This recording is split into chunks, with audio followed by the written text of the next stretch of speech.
صبح 3 مای سال 2024 یک کودک 4 ساله از دهه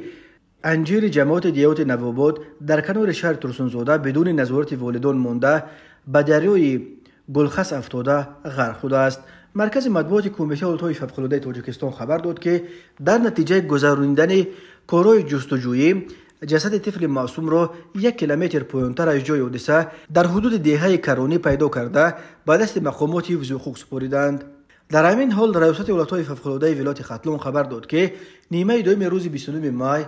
بعد بیش از 3 روز جستجوها بالاخره جسد یک دختر 6 ساله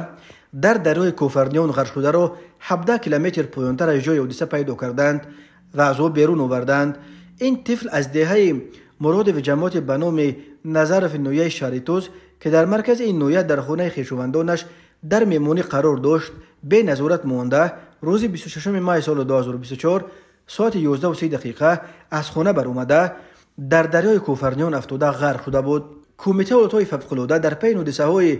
مرگ فاجعه‌ای کودکان خردسال بار دیگر با اصرار از والدان دعوت کرد که فرزندان خود را بدون نظارت نگذارند و قاعده‌های بی خطری را در ساحل آب قطعاً رعایت کنند.